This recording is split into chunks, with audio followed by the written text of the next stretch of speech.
మంత్రులతో CM Revanth Reddy command control centre లో ప్రత్యేకంగా కీలక సమావేశం నిర్వహించారు.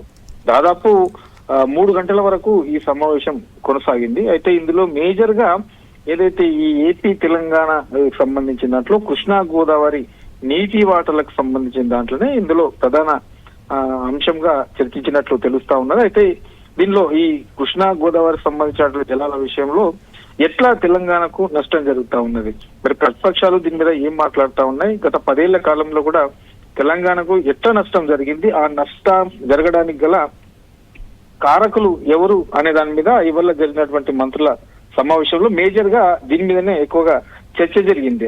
అయితే ఈ చర్చ అంతా కూడా ప్రజలకు పూర్తి స్థాయిలో తెలిసే విధంగా అసెంబ్లీ సాక్షిగా ఈ కృష్ణా తర్వాత ఈ గోదావరి జలాల అంశం మీద ప్రధాన ఎజెండాగా అసెంబ్లీ సమావేశాల్లోనే దీని అంశం పైన చర్చించాలని చెప్పేసి మంత్రుల సమావేశంలో సీఎం రేవంత్ రెడ్డి నిర్ణయించారు. మంత్రులు కూడా ఇది సూచించారు. ఇక ఈ నెల 29 నుంచి ఈ అసెంబ్లీ సమావేశాలు నిర్వహించాలని చెప్పేసి కూడా ఇవాళ జరిగినటువంటి మంత్రుల సమావేశంలో నిర్ణయం తీసుకున్నారు. సో ఈ నెల 29న ఈ శీతాకాల సంబంధించినటువంటి అసెంబ్లీ సమావేశాలు ప్రారంభమవుతాయి. ఆ తర్వాత ఎన్ని రోజులు ఏంటి అనే దాని మీద 29న దీని మీద అసెంబ్లీ సమావేశాలు నిర్వహించారు. అదే రోజు దీని మీద పూర్తి స్థాయిలో ఒక నిర్ణయం తీసుకునే అవకాశం అయితే ఉంటుంది.